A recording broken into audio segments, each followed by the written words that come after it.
Seja bem-vindo a mais uma aula da nossa Escola de Sabedoria. Hoje nós vamos falar sobre planejamento.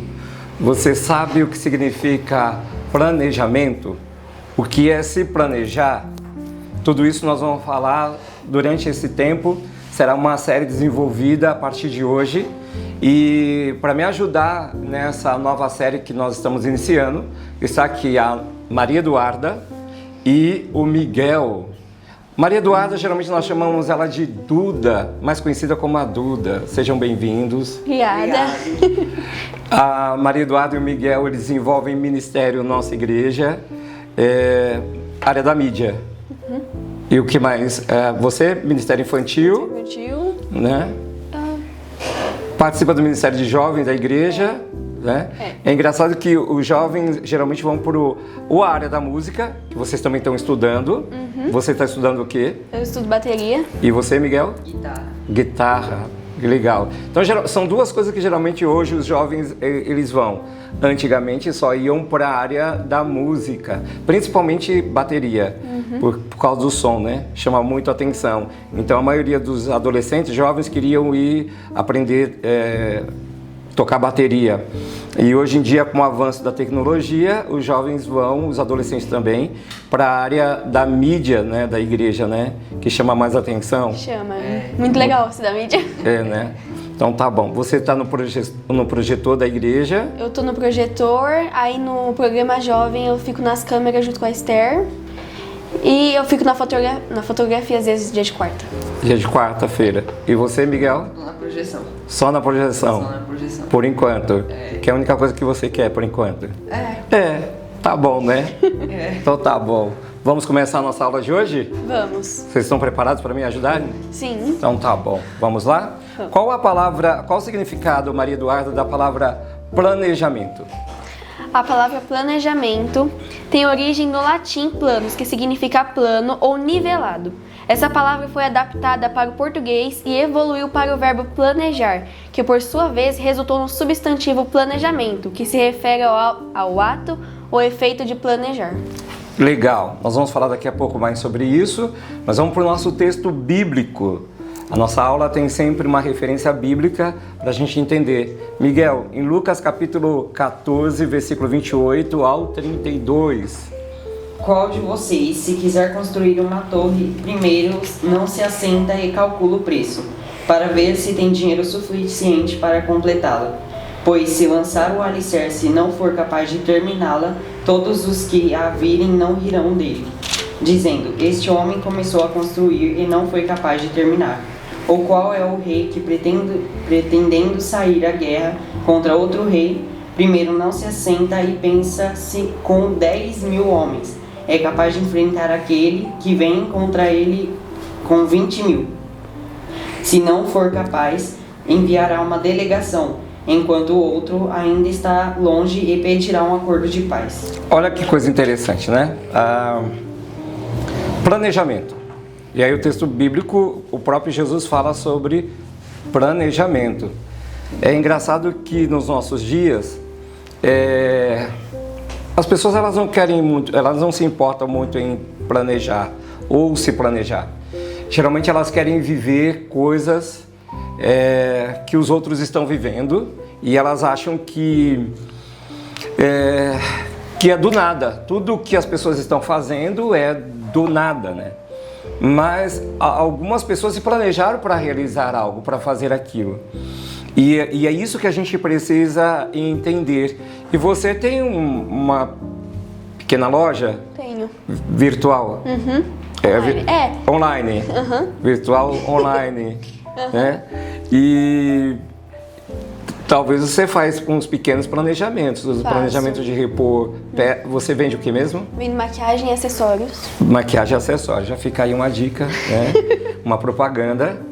E aí a primeira investidora do programa vai ser a Maria Eduarda. Não? E você faz um planejamento. Quando falta o produto ou falta algumas peças, você vai lá e tenta repor. Procura repor, né? Para que os seus clientes tenham aquilo que eles desejam comprar com você. Sim. E para isso você precisa se programar. né? Porque a gente pensa, em primeiro lugar, no planejamento com relação a guardar dinheiro em primeiro lugar. Mas o planejamento, ele começa em você começar a escrever sobre aquilo. Então eu planejo algo, né? Então a teoria ela é importante para que então a prática seja desenvolvida. O próprio Jesus ele escreveu dizendo: qual de vocês, se quiser construir uma torre, primeiro não se assenta e calcula o preço para ver se tem dinheiro suficiente para completá-la? Então, qual de vocês, quem de vocês? Isso é sabedoria, isso é ter uma inteligência, né? Com relação àquilo que nós desejamos. Imagina que o próprio Jesus, ele entendia sobre cálculo, sobre sentar, até porque ele ajudou o seu pai a construir, porque carpintaria na época de Jesus não era só mexer com madeira, mas também construção de casas. Só que quando a gente pensa sobre a construção de casa, logo a gente pensa em prédios nos dias de hoje, mas lógico que envolvia também as madeiras, né, para a época. Então ele via José planejando como é que iria construir aquela casa, como eles fariam aquela construção. Então todo o planejamento ele começa de uma forma muito simples. E uma pessoa que deseja fazer, realizar ou ser qualquer coisa que pense, que planeje, se não sentar para fazer esse planejamento, como vai alcançar o seu objetivo, essa pessoa ela pode se tornar uma tola. Algumas pessoas também, elas podem dizer assim: eu não estou nem aí para aquilo que as pessoas vão pensar, se as pessoas vão dar risada. Ok, é uma verdade, você pode não se preocupar se as pessoas vão dar risada de você, porque você não terminou aquilo que você gostaria, né, de fazer, de viver. Talvez você pense assim: não estou nem aí se alguém vai dar risada, se alguém vai falar alguma coisa. O que interessa é que eu tentei. É verdade. O que interessa, o importante é que nós tentamos. Mas eu te faço uma pergunta: e a frustração? Porque a frustração é algo que o ser humano, nem todo mundo sabe lidar com ela. Você planeja algo, você faz algo, né? Você planeja algo, faz até mesmo, constrói aquilo na sua mente, mas não deu certo. Não dando certo, alguns vão tentar novamente, alguns vão procurar saber o porquê não deu certo, onde ele errou, o que ele deixou de fazer. E geralmente uma pessoa que quer construir algo, seja o que for, e aí eu não falo só de construção de casa, porque um negócio é uma construção, você vai construir algo para a sua vida, você precisa ter sabedoria para isso. E a sabedoria ela começa quando a gente busca pessoas que têm experiências naquilo que eu desejo construir, naquilo que eu desejo fazer, naquilo que eu desejo realizar. Então é importante uma pessoa que quer fazer algo, ela se planeje, o planejamento é importante, mas saber das pessoas que caminho elas tomaram para chegar ali, no bom êxito que elas tiveram.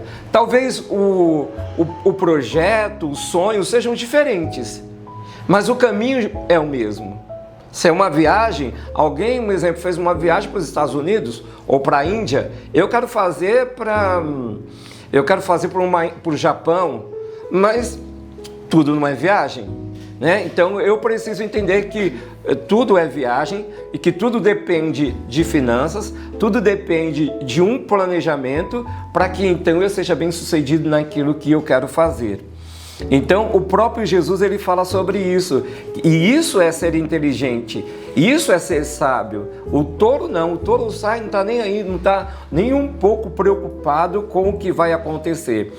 No versículo 29 que nós lemos diz assim: pois se lançar os alicerces e não for capaz de terminá-la, todos os que virem rirão dele, dizendo: este homem ou essa mulher, né, começou a construir e não foi capaz de terminar. Se uma pessoa não é capaz de terminar, isso significa que houve uma incapacidade.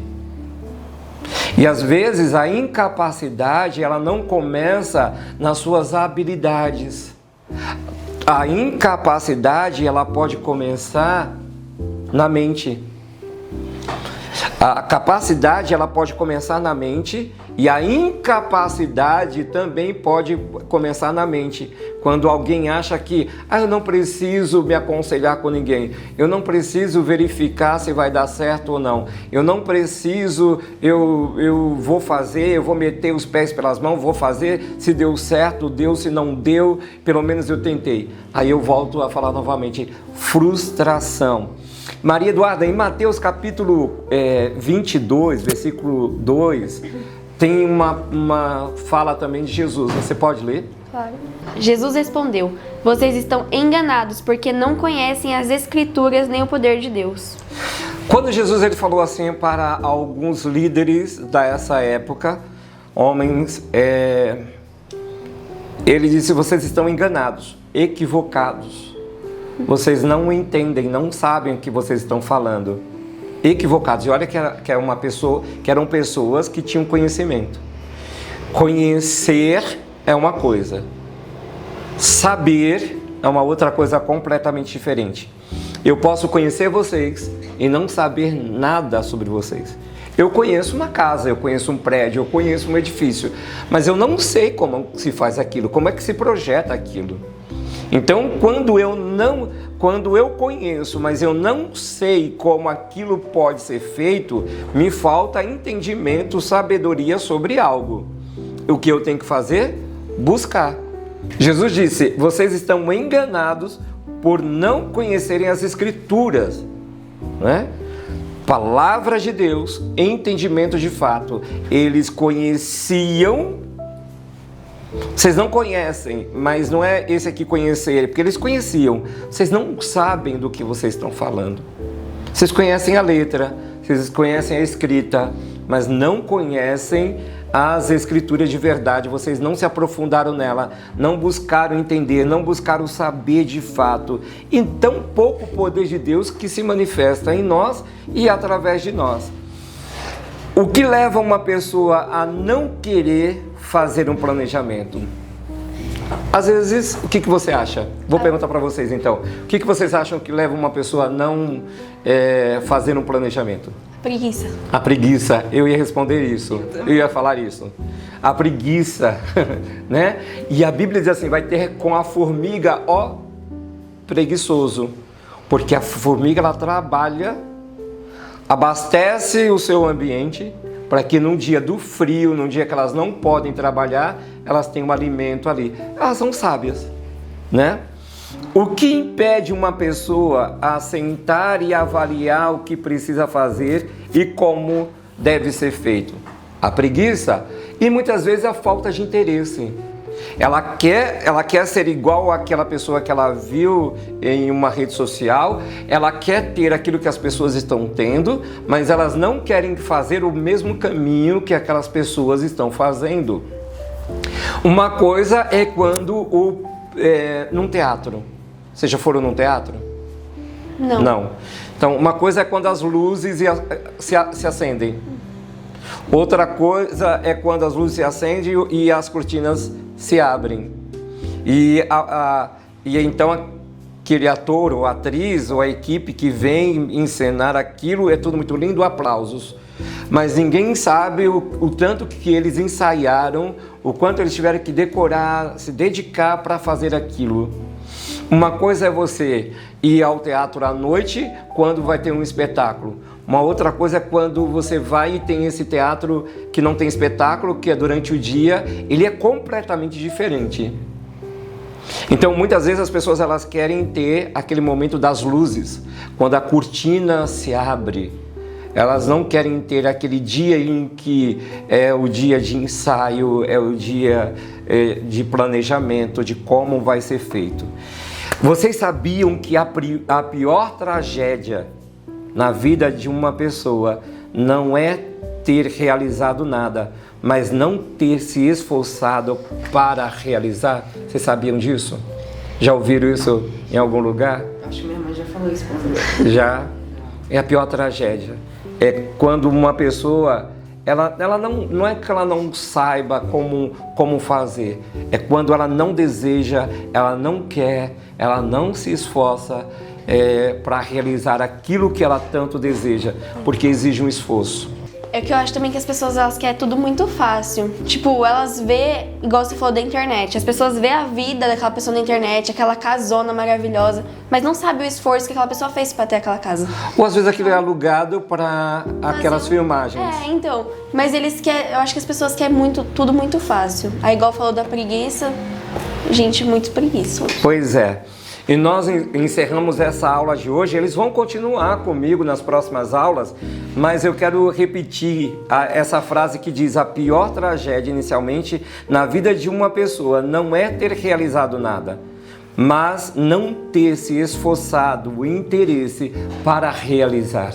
Eu gostaria que você pensasse sobre isso e nós te aguardamos na próxima aula.